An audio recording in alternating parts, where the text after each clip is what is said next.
Okay, folks, it's 6 p.m. I'll call the meeting to order. We'll start out with the Pledge of Allegiance, please. I pledge allegiance to the flag of the United States of America, and to the republic for which it stands, one nation, under God, indivisible, with liberty and justice for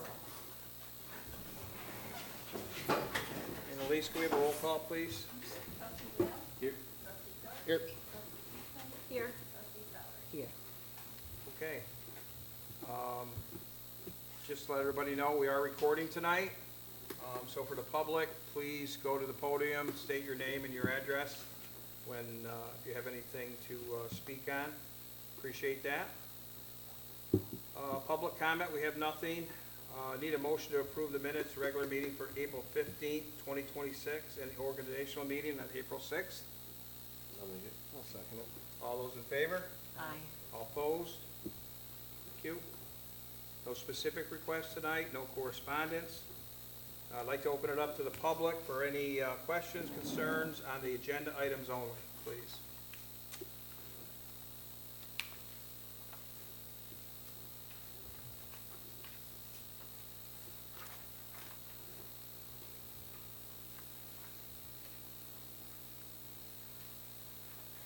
Give you a minute to look down through all the agenda items.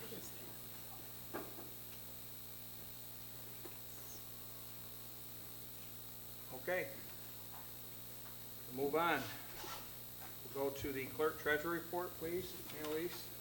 Can I have a motion to approve abstract number 22 of following amounts? Payroll, $87,699. General, $54,488.68. Water, $9,687.87. Sewer, $15,150.38. And capital project, $3,000. Make it. Second. All those in favor? Aye. Opposed? Okay. The rest is for your information. Okay, thank you. Chief, anything tonight to bring up? No, you get the report, get any questions on anything, but yeah. Kind of busy. Artie, DPW, water and waste treatment? Yeah, Mayor, everyone was emailed, April's, DPW report. For the DPW, for the month of April, we flushed the hydrants the 13th through the 17th. We completed the 11 Sherman Avenue sewer lateral install. We got sidewalk sweeping, street sweeping. We started and completed our winter plow damage repairs with topsoil. We brush picked up all month and assisted with the shutdown of Main Street and demolition of 2 Palmer Avenue. We had minor water line maintenance reports and water meter repairs. If there's any questions, we got an answer on any of them. And we did the food pantry pickup on the 20th for £2,600. Buildings and grounds, we started all spring cleanup, leaves and brush, leaves. We got the park opened up and we noticed we had no water or electrical service to it. We made the repairs. I have an invoice. I'll wait till after there and just want to know what we want to do to proceed with that. Yeah, I got an update for you on that too. Okay. And then we did the hiking trails at the Upper Reservoir on the 3rd. Water Department, 7.8 million gallons pumped for an average flow of 261,000 gallons. All 4 vacuum samples were good. Chlorine used for the month, 53 gallons. Residuals were normal. Residuals were normal. Gary did change both sets of filters and put from 2. Power failure at the storage tank in the night. And he has switched the operations over there from warm weather operations. Waste treatment plant, both Hamilton Avenue and River Street, normal for the month. Waste treatment plant, treated 7.3 million gallons for an average flow of 244,000 gallons. DOBs and TSSs had renewable rates both of 97%. 2.5 inches of precipitation, there is 82,690 gallons of sludge. Again, just to discuss or what we'd like you to do with that invoice, like in Central Park, and I wasn't sure about the budget for some kind of help this year. Okay. So at any point there. Yeah, yeah. So that invoice that you have, Yeah. I talked to Carla. I'm gonna send that to Todd Morrow, Okay. the attorney. He's representing the owner. So he says he's gonna get it to him. So, you can, you just, no, just forward it to me, I'll get it to him. Yeah, I'll mail it to him.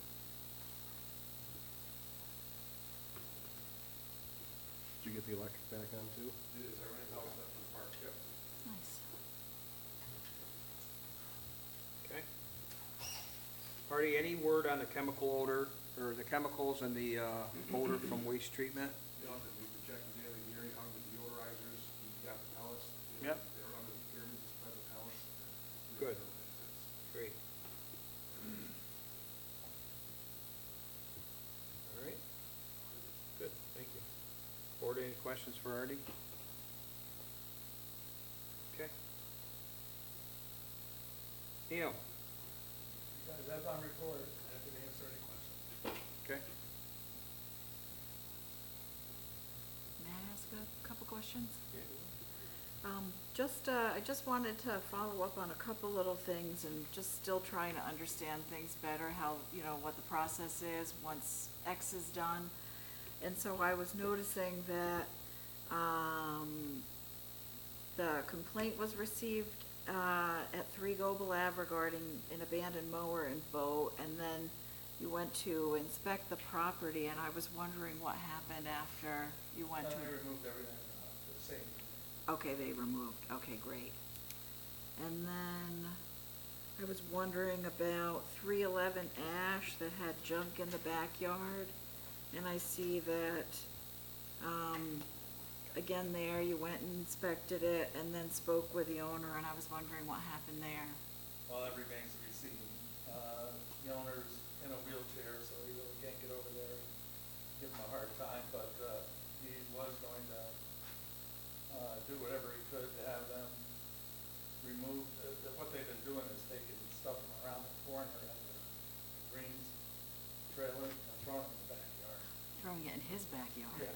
Ah, So, and they got a pool that's destroyed back there. They got a lot of stuff to get rid of. He plans on getting a dumpster over there, loading it, and having that loaded up, but that remains to be seen. and who made the complaint? Was it a neighbor? Yeah. Okay, And the mayor. and the mayor. Oh, that's right. And then I was curious, actually, I know probably the 28 Pine Street complaint was, me. Oh, yeah, I think you're right. What did happen there? I mean, those people do leave their cans out frequently, and, They, the cans weren't on interfering with the sidecar or anything else. So. at that point, they must have moved them by the time you got there. It must be, Yeah, but they weren't in violation when I went. okay, all right. And then two other quick questions. So with the letters that were sent, how long do we now wait for a response? 30 days. 30 days. And then the process there is what? Then if they don't do anything, they get an appearance ticket to show up in court. Okay. And last question, I was curious what, if anything, was done about Eleanor Allen's complaints, the woman who I'll was. answer that. Okay, Yeah, those vehicles were moved, and the motorhome, I guess, is going out there today, from what I understand. okay, great. As a follow-up to that, I went down and talked to Mr. Milligan from Ace Hardware, told him it was on his property. I inspected all the vehicles to see which one were registered, which weren't. There's 8 on the property that aren't registered. So I went down to see Mr. Burnham, couldn't get a hold of him. I called him, I got a hold of him the second time, told him that he needs to start moving these out. He told me he's gonna do that. I told him, in the meantime, I want them moved, lined up along the side of his property, and then, so we can see them well and know which ones are getting picked off and gone. So I had a lengthy conversation with him. What did So Milligan have to say? I told Milligan that he could be getting tickets for having them on his property, and he's totally okay with us pushing it. He's gonna talk to him too. Oh, he is, okay. Yeah, Well, I yeah. understand they had an agreement. Yeah, they, That's years basically, old, I'm sure. he just didn't wanna face the, Oh, having to talk to somebody and not in a nice way, so. I did address it. I am gonna, just to let everybody know, I am gonna personally follow up on that one. Great, thank you. Thanks, Neil. Anything else for the building inspector? Okay, we're gonna move into new business. The first item is consider Saratoga County request for FEMA Disaster Recovery Center Agreement. We had a follow-up from our attorney, to talk to the county attorney. I talked to, not the county attorney, but I spoke to Dave Gardner from FEMA, or not from FEMA, From the from the county. county. And I explained our concerns, and he said, that's nice, but I'm not the person to talk to. So he said, and we talked directly to FEMA.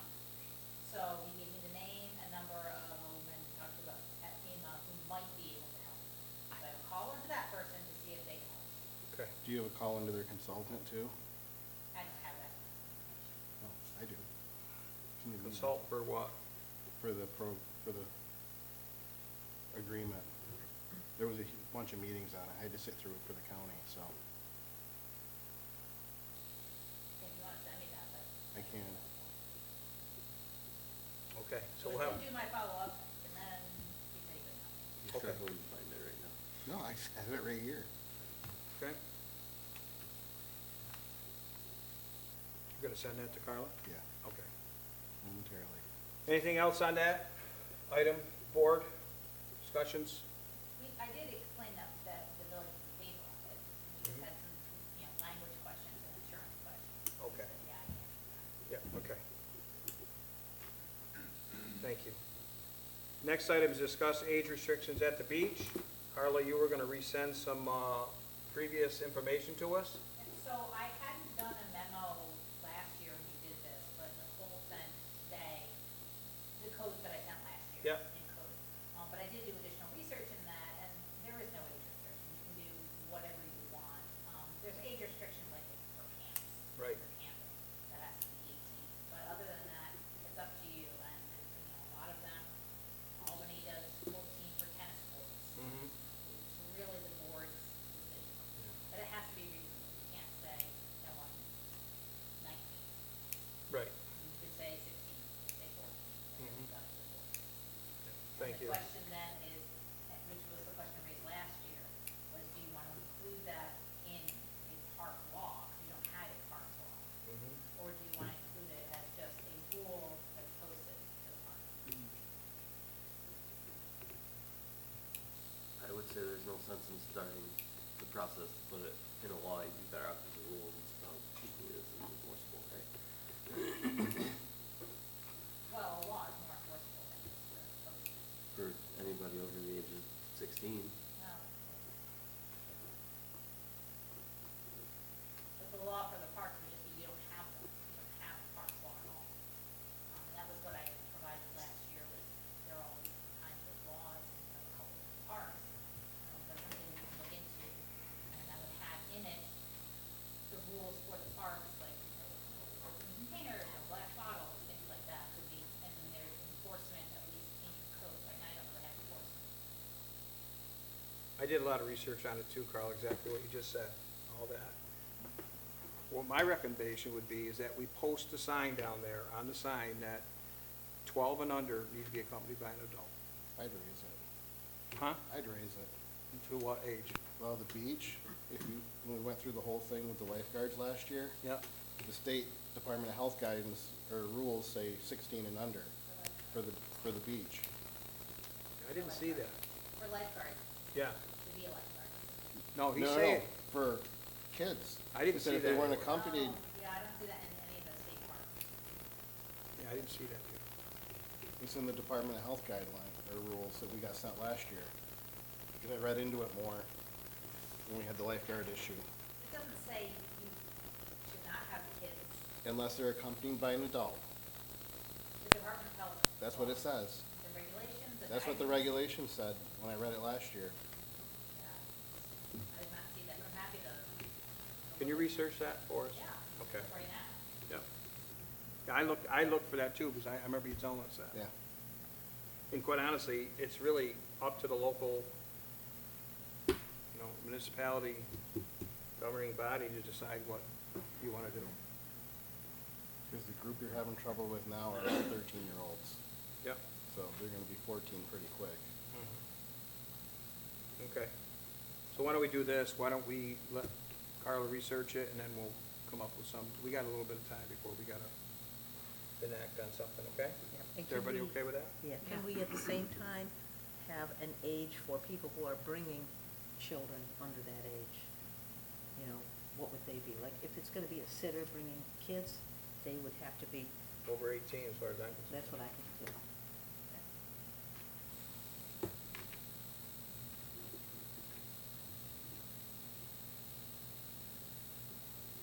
Yeah, we don't wanna be a babysit No. business. Okay? We good on that one? Yes. The next item is, we need a motion to accept the resignation of Kevin Palmetier, MEO, as of April 28, 2026. If we don't make it, he can't leave. What do you think, Artie? I'll make it. I'll second it. All those in favor? Aye. Opposed? Hate to see him go. Thank you.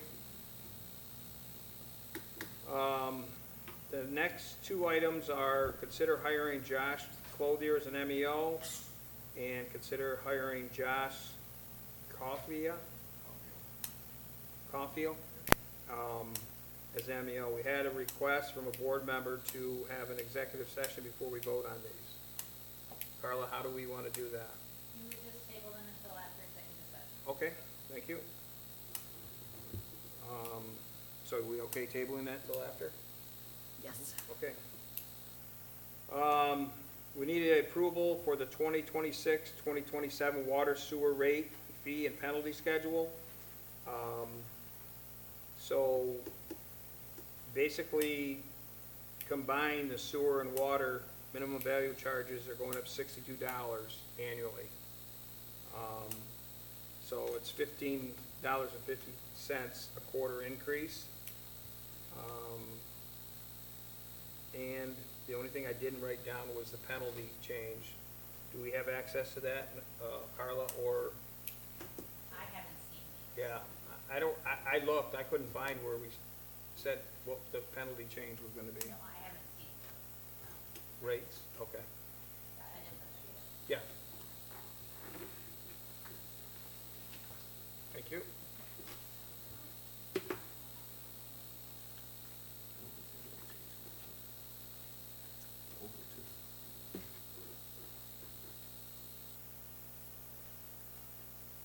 So,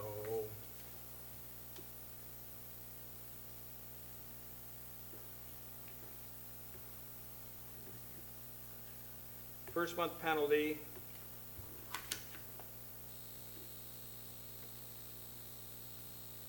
So they're both the same. So for water and sewer, first month penalty is 5%. Subsequent months, add another 1%. Re-levy surcharge per account is $25. So that means if it goes to the county, then it's gonna be $25 in each of that. So that's part of what we came up with the budget, so we have a motion for that? I'll make it. I'll Second. All those in favor? Aye. Opposed? Thank you.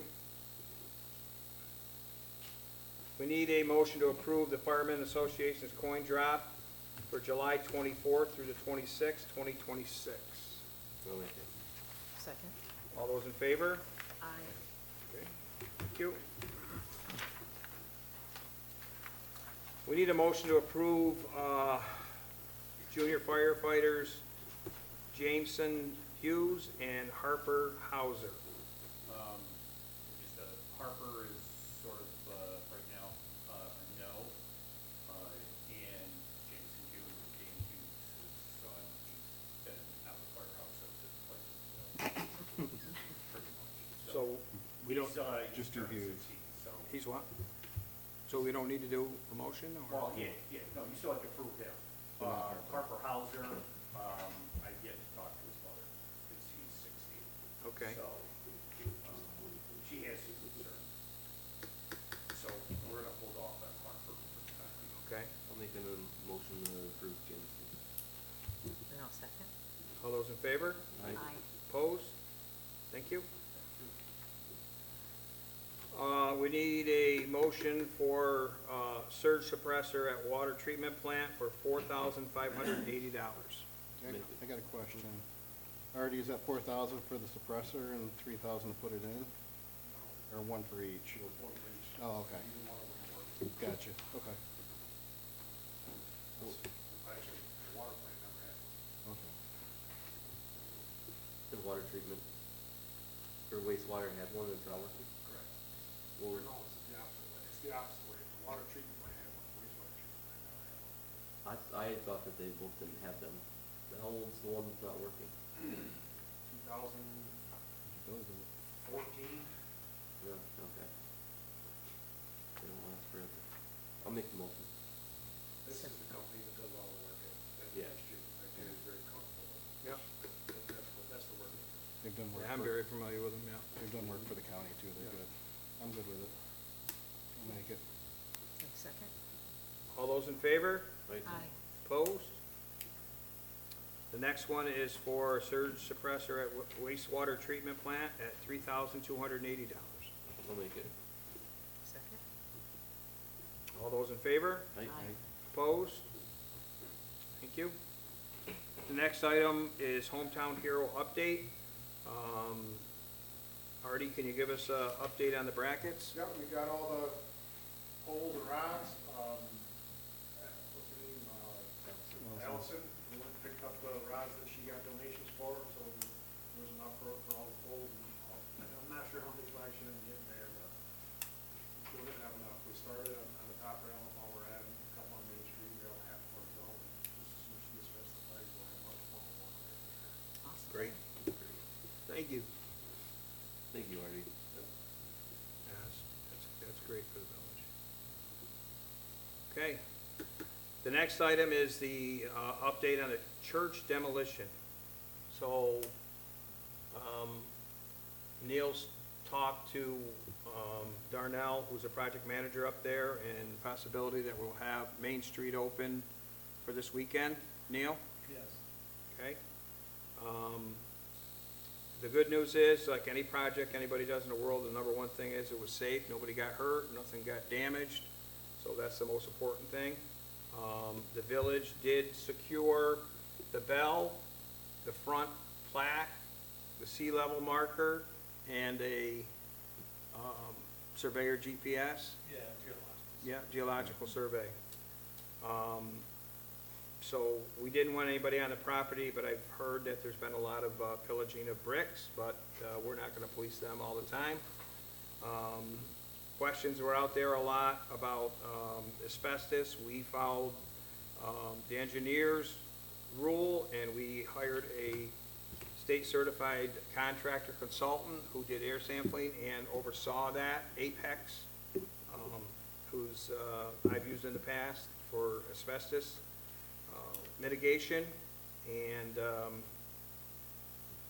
everything is going as scheduled. A little bit longer. They need to separate the C and D waste from the brick to be able to put the brick in the ground, but they don't want to bury wood, and that rots, and then you get a sinkhole.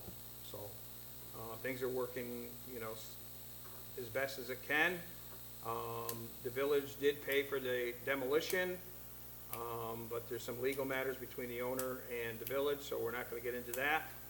And by law, we had to move forward with that when it was deemed unsafe and condemned.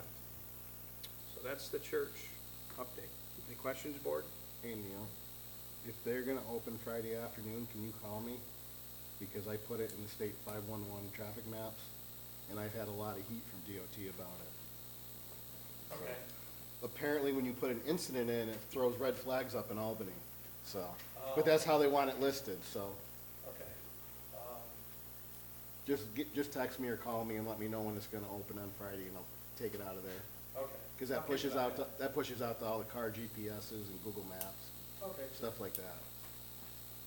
Mayor, I had a couple, I guess a little discussion to raise that stem from the church demolition. Is it better to wait for later? Nope, this is the time. Okay. One thing I wanted to discuss as a board was consideration as to whether or not when we advertise special meetings, we should include a brief description of what that meeting is for, in case the public wants to attend. Because the special meeting we scheduled for Monday prior to the start of the demolition was noticed, and it was held early in the morning, which I know is not ideal for anyone. But there's no way for the public to know whether they would even want to attend when the notices just say special meeting. Sure. And I know that's a policy issue, so I understood that it had to be raised as a question for all of us to consider. I personally don't have any problem with, unless Carla does, stating what the special meeting's for. Usually there's an agenda, Yeah. so that would tell you what, I don't know what this notice says, usually It just said special meeting and there was no agenda. I mean, you put in special meeting for the purposes of Yes. one thing, but usually there's an agenda attached. Okay. So could it be then, I suppose it's Nicole who advertises the special meetings, so it's okay to understand that Nicole will going forward, include that one little phrase description? Talk to her about it, Okay, I don't know, there's nothing legally saying you can't. okay, I'll follow up moving forward to look Okay. at the notices. Yep. and the other thing that I wanted to raise is that during that special meeting, Neil asked Don whether or not, Neil asked whether there were things that we could do as a village, as a board, to prevent the decay of a building reaching the point that it needs to be demolished. And Don gave us 4 good suggestions of things we could do. One was increased scrutiny over building conditions. The second was giving notice more frequently. Third was home improvement grants. Also suggesting making use of Rebuilding Together, the Saratoga organization that helps with repairs, and also making, the 4th thing was code adjustments. And I've been giving these things some thought, and it seems to me that if we are gonna try and increase scrutiny over building conditions, we need to understand as best as we can Neil's process and what the timeframes are for giving notice and how things are kept track. Is there a spreadsheet that charts when properties are visited? How can we know whether the 30 days have passed? All this sort of thing. And also conducting a survey of the buildings in the village to identify which ones might possibly have code violations. I think those are both important things for us to wrap our heads around. And the grant stuff, I did go and speak with Supervisor Butler regarding the town's home improvement grant. That grant is eligible, village residents are eligible for that grant, but he made it pretty clear that town residents are prioritized. So it seems that if we really want village residents to have access to that grant, we need to apply for it ourselves. And at that meeting, the special meeting, Don had said that were we to secure that grant again, we could, generally his ballpark is repair 10 houses with a $500,000 grant, which I guess is the standard lump sum for those grants. So I think that's something we should pursue again. Yeah, We that- have- Let me interject. I'm gonna talk about grants at the end, and that could be Okay, great. something we're gonna do. Great, This year in our budget, we had planned on looking for extra enforcement, for code enforcement for Neil. and Yep. You were there for that, so there just wasn't any money. Neil only works a certain amount of hours. This is something that I've always wanted to work on, but he only works a certain amount of hours, and I know. we're at tight budget constraints right now, so there's no extra money to have all the extra enforcement done, unfortunately. That's what, I mean, I'd like to see it happen, but I guess without though, more money, there's no way to make it happen. there's still like, I still wanna understand the process, see what the tracking process is like. I think that's important for us to have a clear picture of. I think it's still important for us to do a survey of village properties and identify which ones are in the worst state of repair, so that we can focus our energies on the ones that are falling apart the most.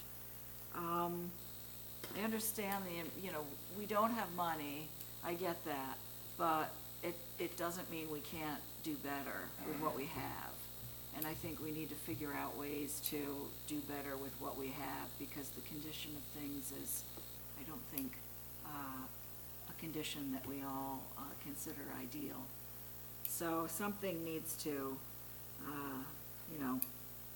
we still need to take action, I guess, even if we can't spend more money. I think we need to do a workshop to follow all this through. I agree. Neil works 4 hours a day, Monday through Friday. So he's a building inspector, he's the code enforcement officer, and and people don't know this, but he's the emergency action plan representative for the Village of Corinth too, which he volunteered to take on. So I agree with that. But the other big thing that I really want to do, and I want every building to look great in the village, but we've been through some following the track of what happens. So let's just take a house on Hamilton Avenue that fixed income, disabled older people live on. And the house isn't in good shape. They own it. We tell them that it's not in good shape, you gotta fix it. They don't. Neil gives them a ticket, they go to court, and they say, worst case scenario, okay, well, Neil, you either have to condemn it, or what are they gonna do? If they condemn it, then those people get kicked out of their house. Right. So, one thing we gotta be careful of, and I'll do whatever the board wants to do, but I just wanna make sure we do it fairly with everybody. So, it doesn't matter if you're poor, rich, can't walk, whatever it is, it's gotta be across the stage, and we can't be picking and choosing whose house we wanna decide to fix and who we don't. No, we can't. I totally agree. And at that point, you just find somebody that didn't have the money to pay for that, so now they don't have the money to do the repairs either, because they just paid the court fee and the fine. I guess the thing is too, looking at this home improvement grant and being able to offer that to people will be helpful. I totally agree with that. Don had also suggested that we have Rebuilding Together Saratoga County pamphlets on hand that can be distributed Sure. to people with limited means. The other idea that I had floated with you, Mayor, was creating a day where we do a bulk trash pickup one day a year to help people clean up their yards, clean Yeah. out. Let's stop right there for a second. We're getting way off track on the church. item. Understood, And understood. you have an opportunity to continue under the board comments, okay? Okay. And I've got a lot, but I'm not trying to stifle you, I just wanna make sure that we continue down the agenda and then get to the point, because we're kind of straying off from the church, Okay. okay? Yep. Thank you. Any other discussion around the church? Okay? So, I guess the last word I'll say is, the village did everything legally that they were supposed to do and were compelled to do by law. So it wasn't a matter of, let's slowly take all the glass windows out and do this. We had to get it down as soon as possible. People need to realize that. And we did exactly what we said, and just like anything else, if you don't know how to cook, you gotta get somebody to cook for you. So we are not experts on that, right? So we went to the engineers, and the interesting thing is that the owner of the properties contracted professional engineer, structural engineer, said the building needs to come down as soon as possible. So, and then we also didn't just take that, we went and got our professional engineer and said the same thing. So the village did what was, they had to do, what was the right thing to do, in my opinion. A lot of sentimental value there, history, and we all understand that. But at the end of the day, we had to do what was right for the safety of the village residents. And to be on the record, we don't know what we're doing with the bell and the plaque and anything we got off the church. The village owns them, and who will make that decision is who comes to board meetings, and this board will make that decision. That's what's gonna happen. So, anything else on the church? No, other than many people in the public think now that that happened, the village owns the property, but they don't. Right, thank you, Deb. Yeah. Our next agenda item is recreational area and motorized vehicle usage on the trails. We've had many issues up there. We've had some really diligent residents who've been, I would say, in quote, policing the area, letting us know. I've spent time up there trying to chase kids off on motorcycles and such. So a couple things I wanted to talk to the board about. I'd like to get some signs put up there, but Carla, looking at our laws, I don't see any, it's a park, right? So we could put signs up there, just park rules, right? No motorized vehicles up there. You know, looking at trying to block access to a motorcycle up there, there's no easy way in my eyes to do that, because, you know, No, I was looking at it when I was up there the other day and I texted you. yeah, The only way to block the access for motorcycles is to limit disabled people also. yeah. Which I go don't think through we the wanna same do thing. that. Unless we do a zigzag thing or something, but I think first thing we need to do is, get signs up there. There is a sign, there are signs at the beginning that say no motorized vehicles. Put them at the start of each trail. On the one side there is over here, yeah. Up the trail, up the road. Well, that's the side they're cutting through. No, it isn't.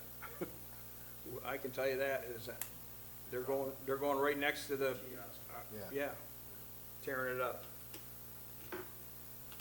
So, I would like to put signs up there. And also, we still have money on that trail grant, so we can, I've been in touch with Jason Kemper.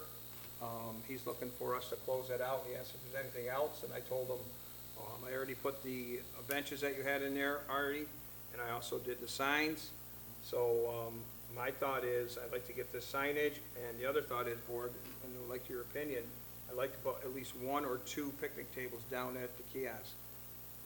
For, you know, there's a garbage can there, and, you know, maybe have a place families can stop and, you know, Yeah. have a picnic table. Put one there, you can put one up on Yeah. in the grassy section too, if you Yeah. wanted, Yeah, by the dam. yeah, I would be inclined to put a couple of the grassy section by the dam, yeah, more than by the kiosk, yeah, it's a good idea. just because people probably, their resting spot when they come down from hiking by the kiosk, that could make Yeah. sense. Artie, do you have a concrete form to make the picnic tables? Not the picnic table. No, just the benches. I'm just worried picnic tables will end up in the reservoir though. We were up there the other day. I know. Stacking, and across that one still over there. Yeah. That's what they got. That's been over a year. Yeah, I mean, we can figure out something. yeah. Or stake them and bolt them, I guess. Depending on how much money was left, if there was any left over, a bike rack out by the kiosk might Yep. be a nice thing. Yep, Or bike one rack down too. by the beach might be nice. Or both places, yeah. When I was up there, I had quite a discussion with a father of a kid on a electric bike that didn't have pedals, so it's not, can't be on the road. And he legitimately believed that it was okay for his son, who's under 14, to ride on the road, or even up at the rec area, because DEC officer told him it's a class 2 and he can do it. There are different classes, but first of all, he's not 16, it's not registered. So there's a lot of conjecture out there on people not knowing what the laws are. Along with those signs, I do want to post in the village at different points. I saw somewhere that Albany put a bunch of signs up about motorbikes on the road, and they specifically passed laws that they're confiscating them and fining them now. You see that, so, I mean, I think, you know, we know it's still a problem. Maybe we should get a copy of the law. Yeah. Well, yeah, there's our lawyer right there. Because the other day, there were golf carts going up and down the street too. Well, easy on the golf carts, okay? Wasn't you driving it? So getting back to this recreation area bullet, signs, put some signs up there.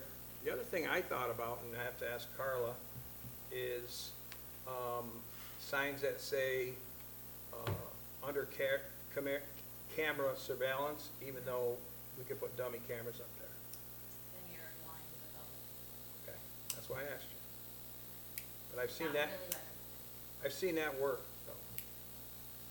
People do it on private Right. Have to be municipalities. Okay.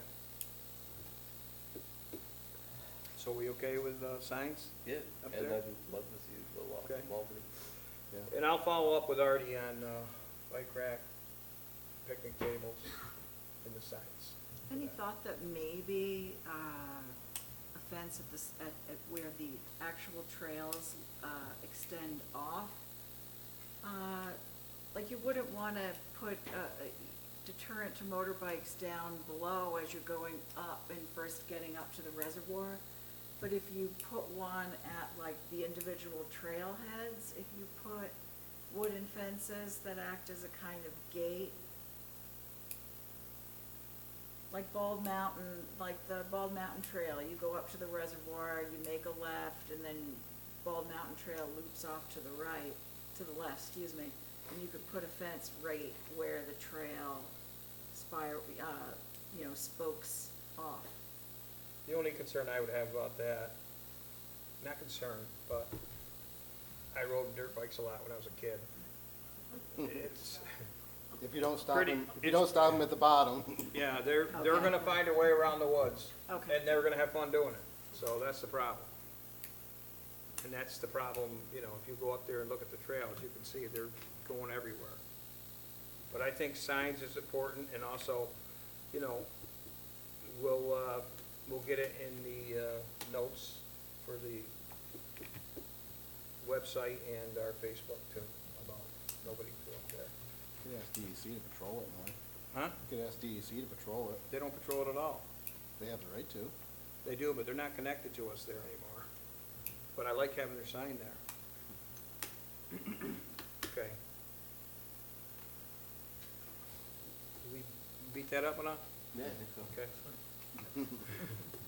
Discussion on a moratorium process pertaining to solar data and battery storage facilities.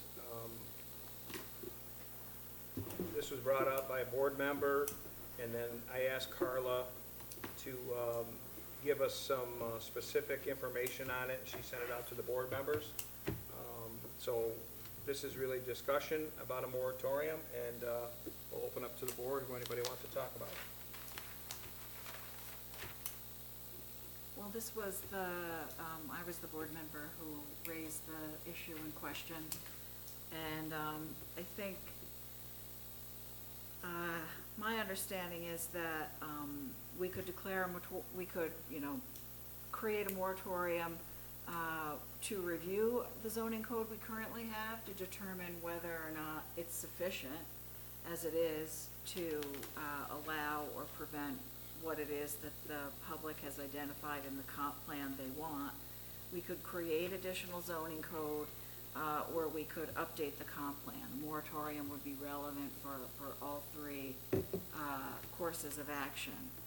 The reason why I suggested we consider a moratorium is because there is a company, a solar company, that has bought the entirety of the IP property, and they're building a solar farm. Hold on a minute, not the village property. No, yes. Yes, the solar farm is buying they're Oh, they- putting their, no, yes. No, you said they bought.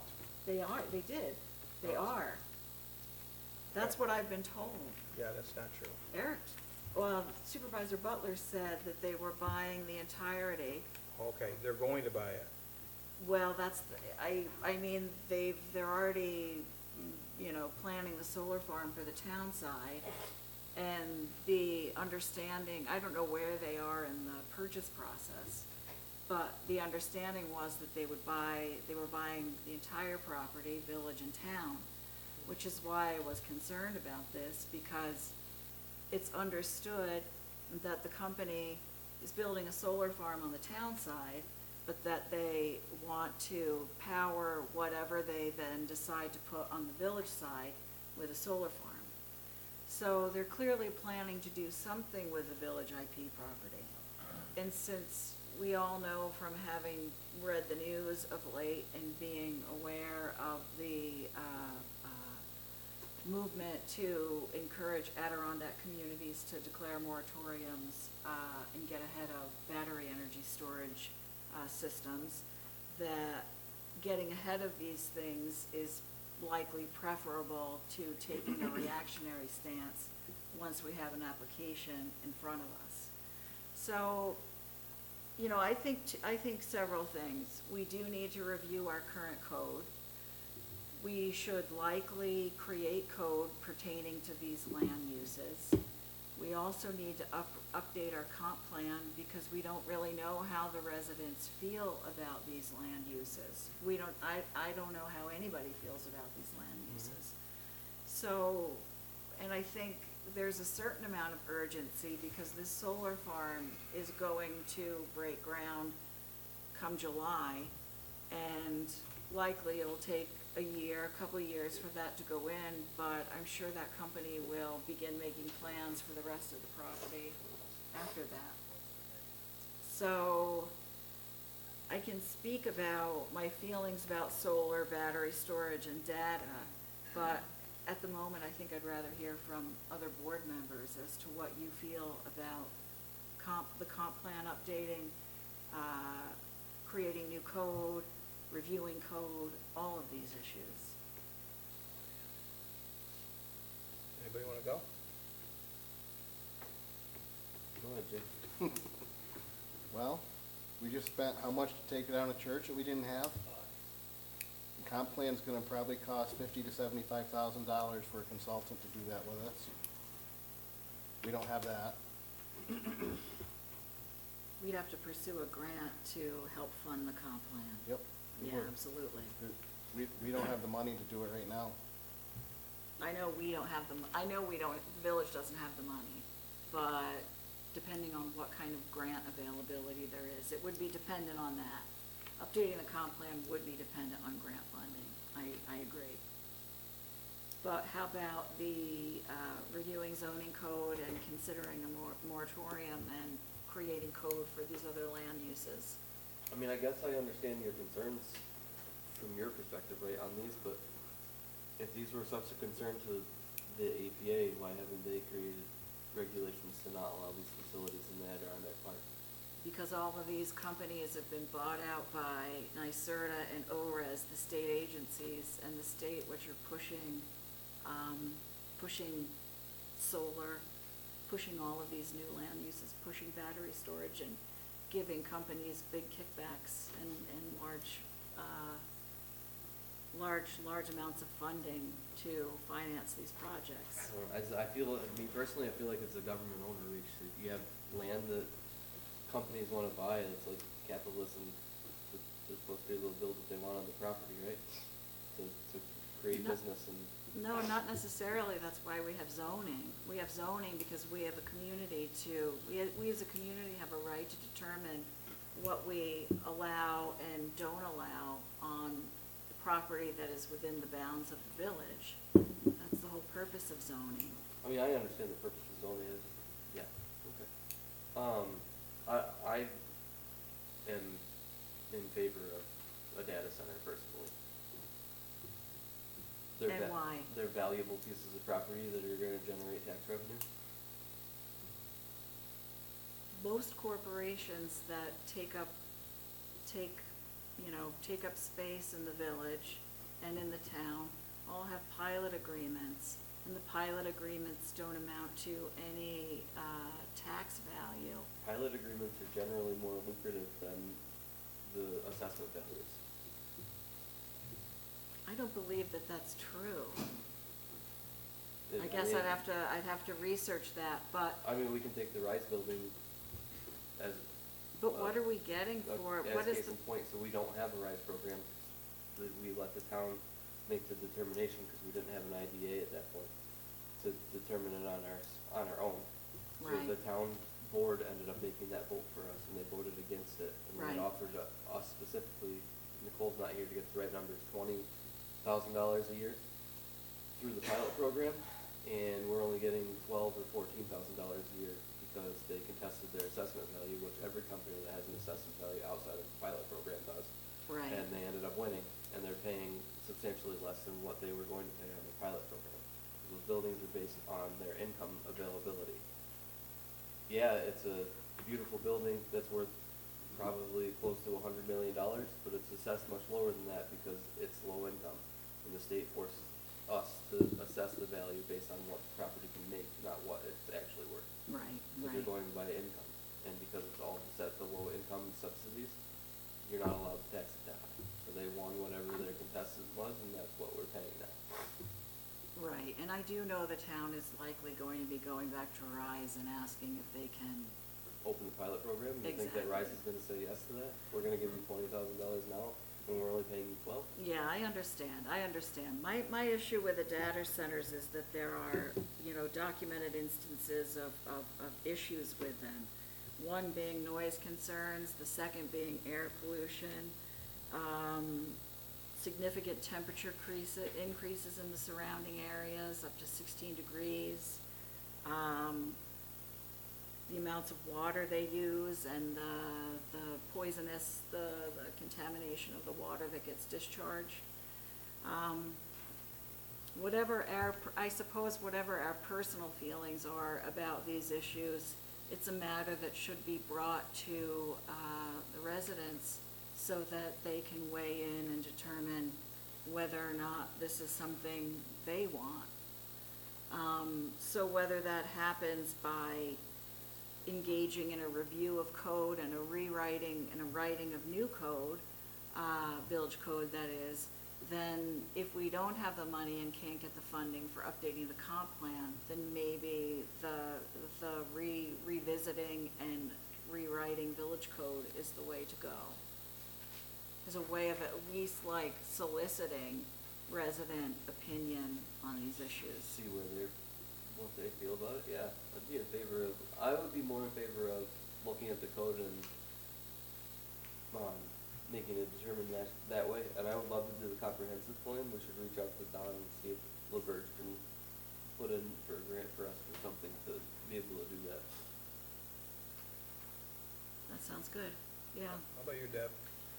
Well, I don't have any intelligent information to share on the data storage and the battery storage, but I wanted to ask Carla's opinion on moratorium versus zoning and aerial. I was in on some committee where we didn't want something. I'm gonna say cell towers because it might have been that. But you had to, I think it was zoning, but you had to have an area where you could allow it. That's adult business. Okay, that's the You're only one? required by Okay. law to have adult business. Okay. So that's the only one. That doesn't carry over into something else. So the moratorium, I don't see as a bad thing because within the village, I don't know of more than, say, 3 or 4 places where any of these would be able to exist. But they make everything smaller, you know, and maybe they would be able to. So I don't see a downfall to that if we don't want them within the village limits. I'm happy to pop in. Yeah, go ahead. if you want me to. Sure. I had, the mayor had asked me to prepare a moratorium memo, but I gave today, and I didn't answer it yesterday at length about this. I have been involved in drafting moratorium for solar, and for other things as well. It's not as simple as saying you declare a moratorium, because you're dealing with constitutional takings, and vested rights, and all sorts of land use issues. So the moratorium itself is a local law, so you have to go through a local law process. You have to bring the planning board, the village planning board has to weigh in, the county planning board has to weigh in, obviously the public has to weigh in. Got form seeker, all the same things you do for a local law. It has to be for something other than one company. You can't do it just to say we don't want this company to come here. Places have done that, and those are, they're sued on that, and the developers are successful because they are saying we don't want this company here, so we're gonna say, we'll put a moratorium on you getting any kind of permits by, couching it saying you can't do, let's say you're allowed to do battery storage, but we don't like what you're doing, so we're gonna say you can't do battery storage under the guise of, well, we need to relook at our zoning. So you just have to be very careful about things like that.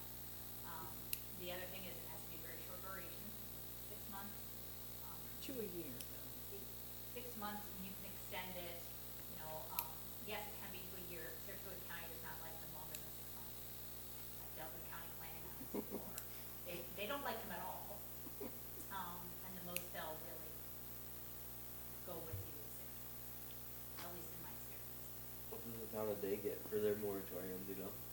I don't know what they do. And Hadley's in the process of, they voted for one. Yeah, but it may be, yeah, and I was trying to find, Hadley passed it last month, but I don't have a copy of it right now. They're in that around the park. You know, that's what they're used to. Maybe folks in the park are pressuring them or whatnot. The other thing with the moratorium, again, you can do these, you have to show that you're actively looking at your code and drafting new code to deal with the actual problem you've identified for that particular zoning. You also need to be able to have a variance procedure in your law, that if somebody kind of is already going through a process, they can apply for a variance. And they have to have what they need to get that variance. In other words, if somebody wants to put something on there, you have to give them the mechanism to try and get it in there, even with the moratorium. You have to have that in there. So it's a little more complicated than just, for example, saying, Carla, can you draft a law about where to place battery storage? You can look at the code and draft a law without a moratorium. I mean, you don't need to have a moratorium to make the laws. You all know that.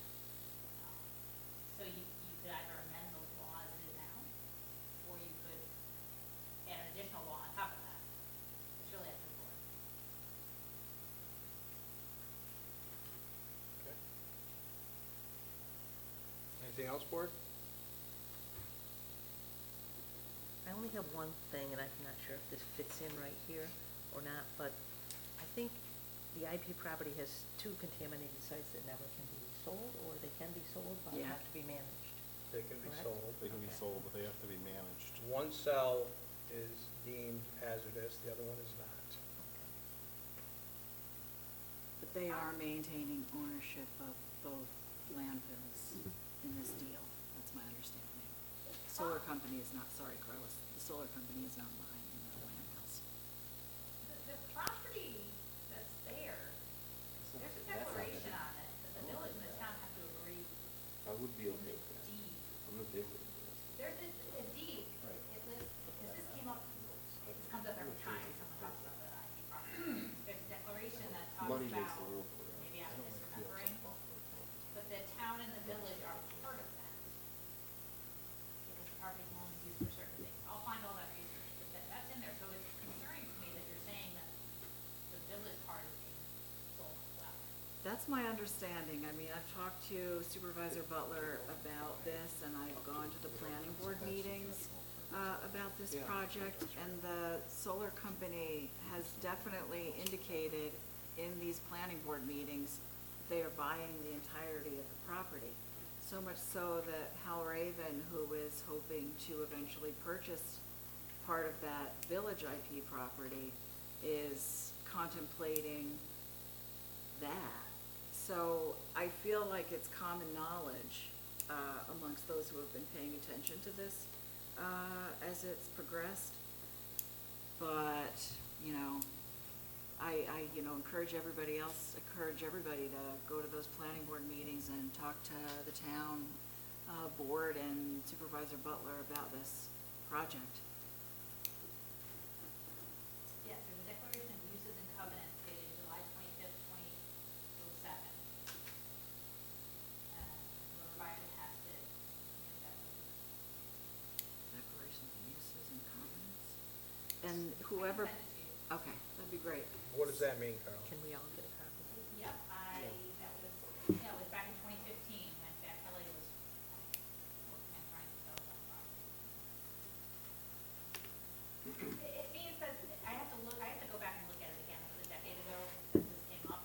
But, when Philmet was there was a transfer of title, but because there was concerns about maybe putting a trash burning facility on there. That's right. That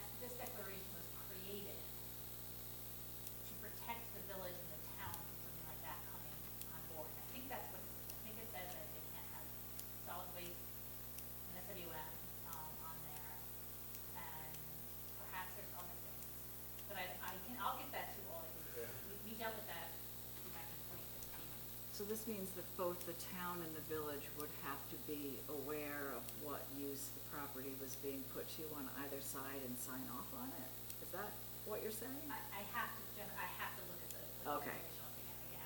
I'm going from memory and some emails. here. Okay. So I can look at that. I mean, my gut, my bottom, my feeling on it is that we should, when we do talk about grants, and if we do hire a grant writer, then we should look into whether or not there are grants for comp plans, and Sure.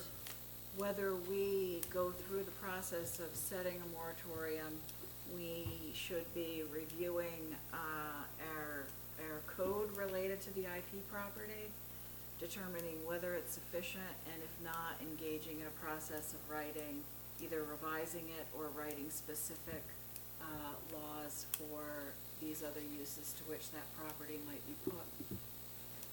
There is a, I think I told you this, there is a PDD overlay district within the village. Again, when this came up a decade ago, that was something that we put in with Jim Martin and the LA group. So if you look at the village code, there's, 4 different PDD overlay districts, and one of them being industrial really for this exact issue. Yeah.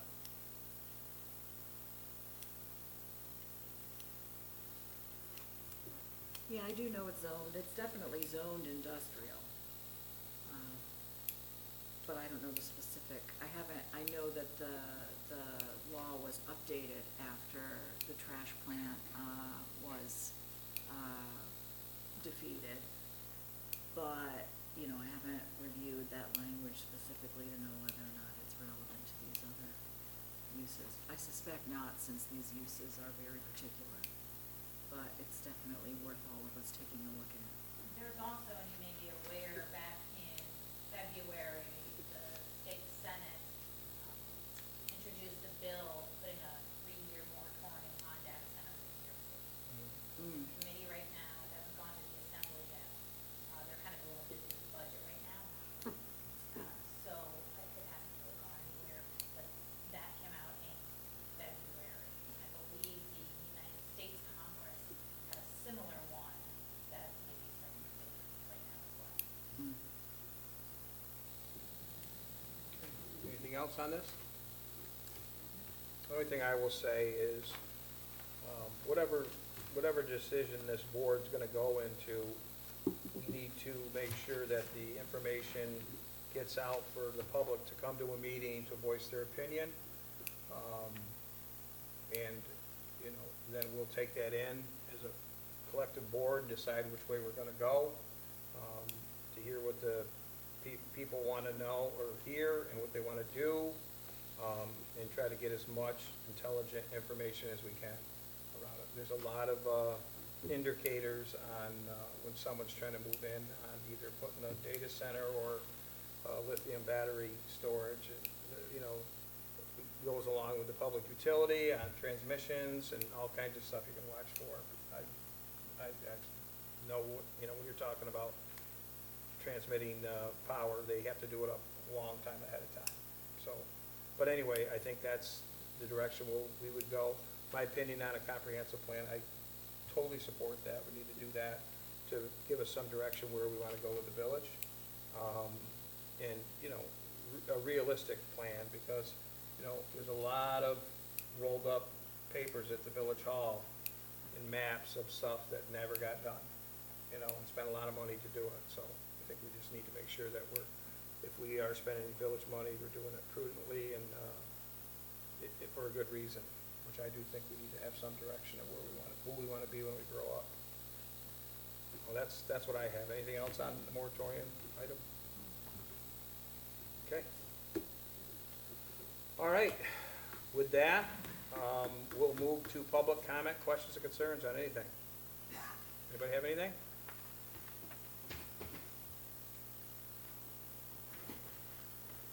Louise Kirkpatrick, 17 Dunn Avenue. I just had a couple things on that. First of all, because I sat on the comprehensive board for 16 years, and then I sat on the zoning committee because we had no zoning, which I was very surprised when I came here many moons ago. But I think the reason that we don't have any zoning that pertains to that, and no one else does either, is because it's so new. And, you know, some other communities are actually being the communities that are taking the hit for everybody else to figure it out, that are putting up with the solar farms and the, you know, the farmland being taken over and wetlands being demolished because of those. And the battery storage in the middle of any kind of a rural community just seems ridiculous to me anyway. And the AI buildings, well, they're gonna be a problem even for that IP site, in my opinion, because it is, the proximity of the IP site in the village is so close to people's homes. And there's not anybody that's got one across this country that I've read about that is real happy with the noise, the light pollution, the smell of the diesel running 24/7 because there's not enough electricity to power them. So, I mean, I think that working on the zoning again, to update it because everything has changed so, and I'm sure there's some of these other communities that have them are already working on possible ways, or ones that are threatened by them, possible ways to deter, to protect the residents and their homes. And I do think a 6-month moratorium or year moratorium while you're working on those things is just being proactive, so that you're not hit with one of these. I know there's a small community in Warren County I just read about, and it escapes me, that they want to put a battery storage in, and they think it's just going to come because they don't have enough people on their board to have a quorum, so they don't even have anybody to fight for them at this point. So that was an interesting thing I saw tonight. And that's what I have to say about that. And in regards to the church, I think, you know, most people with intelligence understand that the church had to come down. I think that it was a sin that it had to happen because it was a magnificent building. It was one of the most beautiful buildings around, really. And it was just a circumstance that I hope we can avoid with some of our other old buildings, like the Main Street School and some of our empty commercial sites, which I have read that some smaller communities have put in some zoning to protect the empty buildings. And what they've done, since you can't make them have insurance on them, the boards have passed laws, and I did pass some of that information on, so that if it's empty here, you pay so much. Now, that's not person that's buying a building and renovating to put a building, you know, that gets a permit. I'm going to redo this, and I'm going to put a restaurant in here. It's not those. It's the people that buy them, and then year after year, they buy them at auction. They just sit empty. They have very strong law with how much they pay, non-refundable, to the community each year, and an inspection by their code enforcement officer every year. Watkins Glen is one, and Sleepy Hollow is the other one. You're not allowed to put stuff up on the windows. Everything must be painted. People have to be able to look through, and I just think that protects us from having to fund another nightmare like that if we are more proactive with that kind of a zoning type thing, because, you know, everybody keeps saying there's no money. Well, if we have to keep taking care of other people's properties, you know, that's not right. That's not why people buy property. People buy property with the idea that you're going to either fix it or for resale or put a business in or something. To just sit on it, like we have a couple properties here in town, right up the street. And they just come up once on the weekend, go through it, and it looks like hell. Another interesting thing about one of those laws in one of those small communities was when the building became vacant and the business was no longer there, the sign had to be taken down, the pole had to be taken down, the front of the building had to be repaired wherever those things hung, so that we're not looking at that box up the street from here for the last 40 years. And I thought that, you know, but who knew that that's what other people have? But there are 2 small communities that have that. I haven't researched another one, but I'm going to keep looking. But those 2 do have those things on their books. And that's it. Thanks. Thank you. Thank you. Anybody else from the public?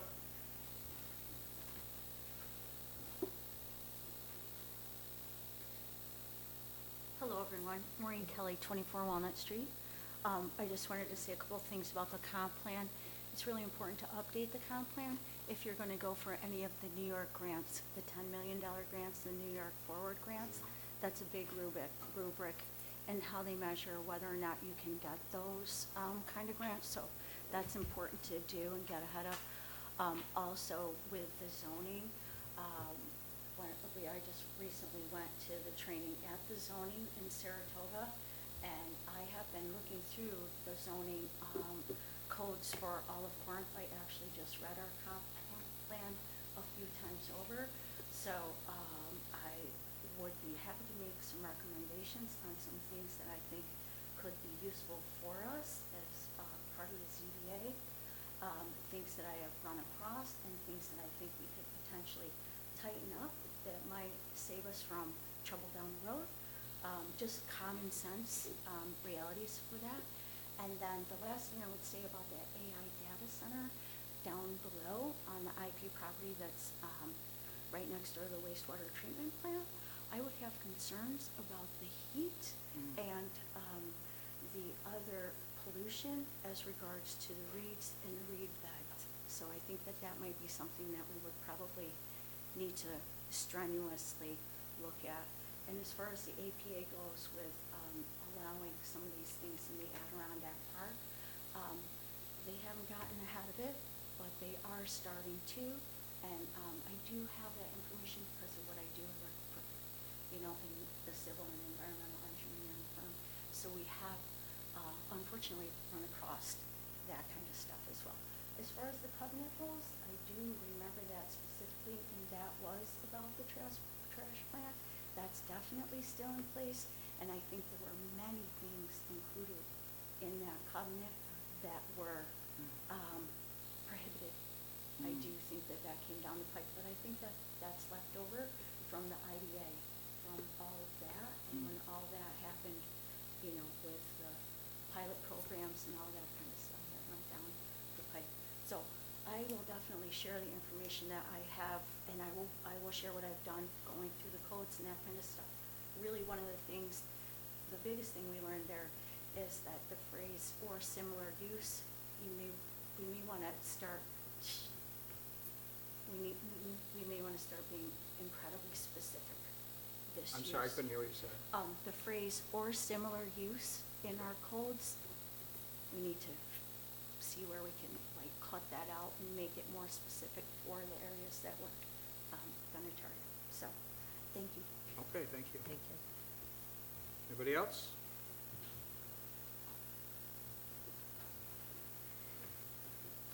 Okay, we'll jump to board comments, questions, concerns. Mr. Mike? I'm good. Jim? I'm good. Deb? Jen? So I'll just pick up where I left off real quick regarding the suggestions Don had made. Regarding the fourth thing that Don had mentioned, code adjustments. Louise had sent me the code from Watkins Glen and Sleepy Hollow, and I forwarded that to all of you. It establishes that these communities created vacant property registers, and it seems like a very useful way to stay on top of your vacant properties. I think our nuisance code needs to be revised. It has a point system that we're not even following, and it needs to be a more productive piece of law. And I think another thing that I want to restate that I mentioned last time was establishing a code creating a yearly schedule of inspections for rental properties. I think that's really important.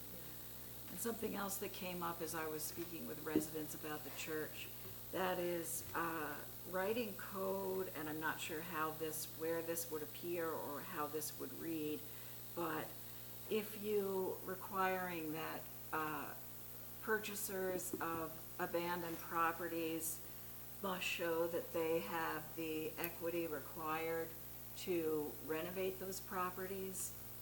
I don't think we can do that. Can't do that. You can't do that. No. You don't have any authority to do that. Okay, just checking. So those were the code adjustments that I think are things we should consider.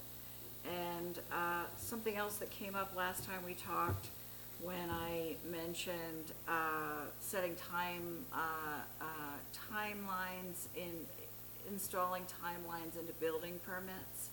I know, Mike, you had said that people can just reapply for building permits, so it's sort of pointless, and I understand that now.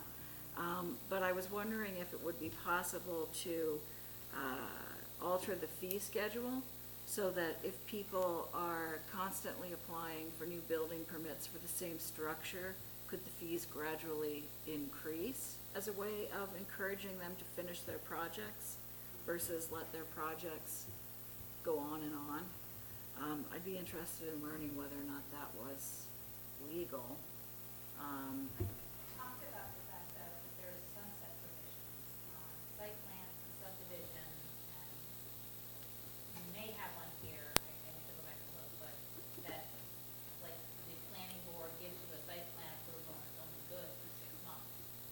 Or it's only good, I mean, you have 2 renewals, and then if you don't get a renewal of the site plan, then you have to start all over again. Okay, so we'll have to check what that, And that's normal to be done. I don't know about the building permit. right, that's what I was curious about.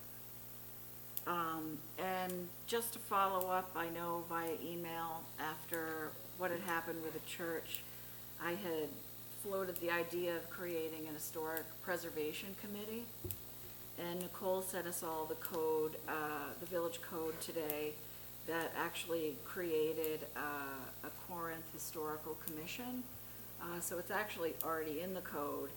And according to that code, the commission was supposed to have 10 members, including the town historian and museum curator, which of course is Rachel Clothier, with 4 additional members appointed by the village board and 4 appointed by the town board.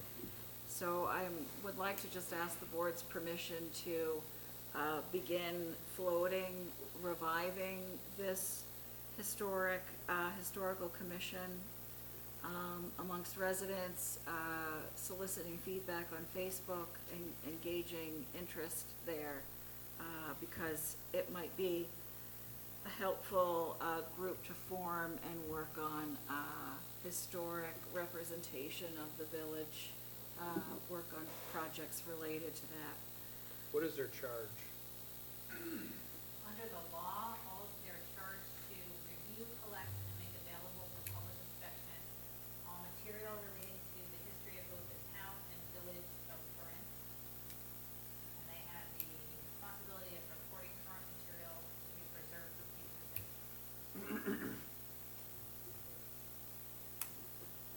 So, Kind of like a museum, it's not really what a historic preservation committee does. Could its charge be slightly expanded? That's what the law is. This law was before I was born. When was that? So not that long But you ago. have to look at So we could revise it, we could go through the process of updating it, or altering it, amending it. You could. If Be we more wanted specific it of the to date, have the Carla? ability to work Could you on be more it. specific of the date? It started with 19. Okay. 2004.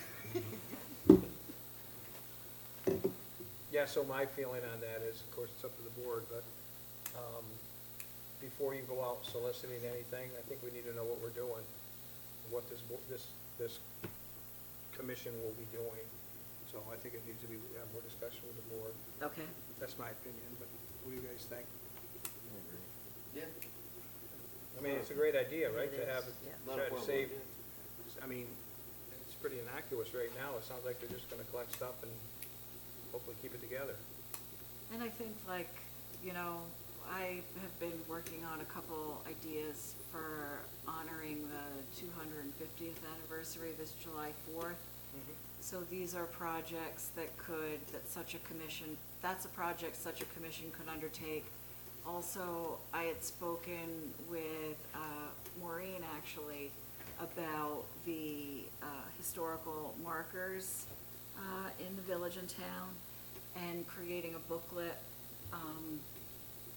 with those markers, and also making sure the markers are clean and maintained. So these are just some of the projects, you know, if the charge could be expanded, such a group, it would at least like enable us to identify people who are interested in Corinth's history interested in proactively working to preserve it. No, I agree. The last thing I wanted to just bring up, and it was something I brought up at the last meeting, the suggestion that we update zoning code to allow internally illuminated signs and require all new multi-unit buildings to undergo site plan review.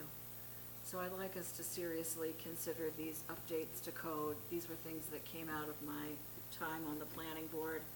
They were suggestions and ideas we floated, but never managed to accomplish. Can we add, I should have said when it was my turn, but can we add zoning for, properties that are proposed to be multifamily or are multifamily, that when they're sold, there has to be adequate parking for however many residents are gonna be there? I think Neil said that they do have to, as far as if they're remodeling and get a building permit, they have to conform to Two two spaces. per, yeah. Two, yeah, but for now, if you sold a piece of property that didn't have adequate parking, you'd be grandfathered, but we could change it so that if it's sold, then they're no, then they're, the property, the current property owner is grandfathered, but when it's sold, then they have to have adequate parking, or it can't be that many dwelling units. Whether or not they remodel, is that, can we do that? Yeah, I don't see why not, Carla, would you know the answer to that right away? Not on the top of my head. I've never seen anything that would deter you from being able to do that. Good idea. Jen, so on your couple items there, would you email the whole board on, you know, things that you want to talk about? All Yes. changes that you got, ideas off the planning board, because I know by the time I get home, I'll forget it. Okay. So, need to have it written. so. Okay. On the historic, just to go back, you might want to look at town's code too, because I can forward that to the board. Because it appears that the joint commission, but the town's historical commission has more things in it. Okay, And it looks like they were both created for the bicentennial. yeah, that makes sense. Because there's actually a section here about bicentennial celebration. And the two codes don't appear to be, they talk about the same appointment and what they're supposed to do, but then there's like periodic reports to the village board and the local historical society, there's a whole lot of stuff. Just saying there's more out there. Okay, I'll take a look. Thank you. What else you have, Jen?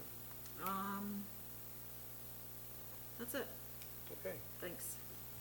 So a couple updates I have. One is, I'm gonna schedule a call with LaBerge. I did, talk to Don quite a bit about, their grant writing and research, capabilities and bandwidth, and they do have quite a bit. They can do it. So anybody, I'll send an invite out to anybody who wants to get on that call to find out what their, you know, capabilities are and what we're looking for. Great. So, Artie, the signs at Pitkin Park, the one that had graffiti on it, that's missing, does she still have that? It's not done yet, or you don't know? Okay. Okay. And then the other thing is the trailhead signs, they're not up, are they? Okay, look at that. Didn't want to forget that.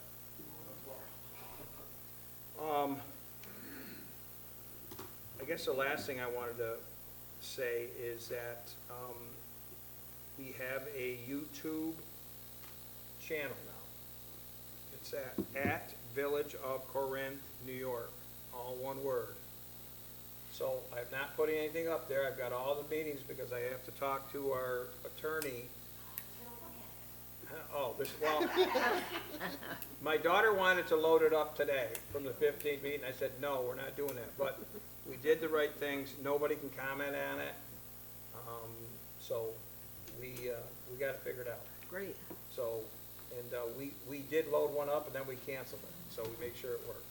So it's at Village of Corinth. At Village, so you NY. go to YouTube first, and then you go to at Village of Corinth, New York. All one word, all one, no spaces. New York spelled out? No, Okay, NY, NY. sorry. And as soon as get the go-ahead from our attorney, I'll load up all the back ones, and my daughter can edit and put across what meeting it's at. And I just subscribed to it. Of course you did. They're not as juicy as the There you Boston go. Is Scotch. that income to us? So it's there, right? Yeah, See? pretty Yeah. soon we'll be like Says the it's first challenging. influencer village. That's right. I Can we guess, print while our we're stuff talking, out? there's a lot of things that we wanna do. I think we should schedule a workshop meeting, I agree. and then we have to do the, policies and procedures, or whatever we're gonna call them. Handbook. The handbook, yes. The policies and procedures in my world, I'm sorry. Do the employee handbook, we gotta do, possibly look into the comprehensive plan, there's a few other things that we should be working on. So I'm all just, for it. just have a workshop so we can sit down and work on these things individually, look at our zoning laws, whatever we wanna put on there. Carl, I got a question about future budgets.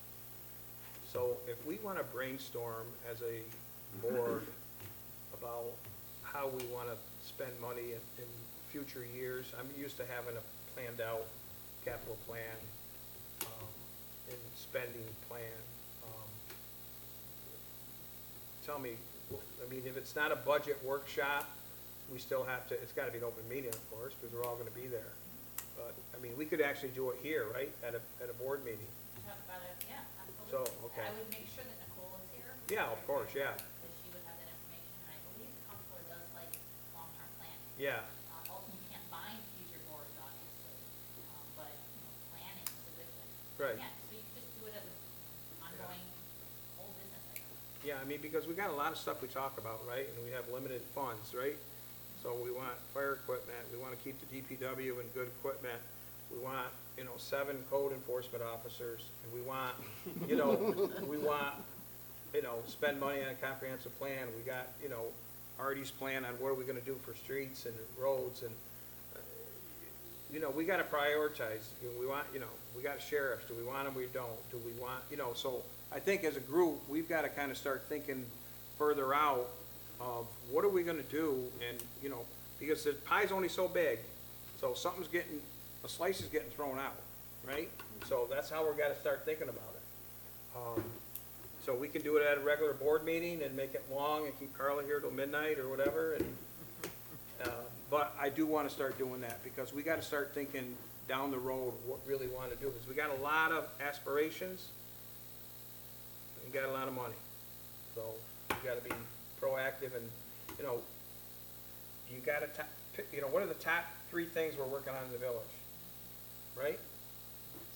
So, right now, infrastructure, right? That's a big one. Clean up. Cleanup, that's a big one. So, there's a lot of things. In the meantime, we gotta keep the boat going down the river. We gotta keep the business flowing. So, all right, that's all I had. So with that, we are gonna have an executive session. Discuss the employment history and application. Yeah, for a couple applications for the MEO. Okay? Need a motion and a second. I'll make it. Second? No, I'm sorry. No, I tried. All those in I tried to get favor? in there. Aye. Thank you.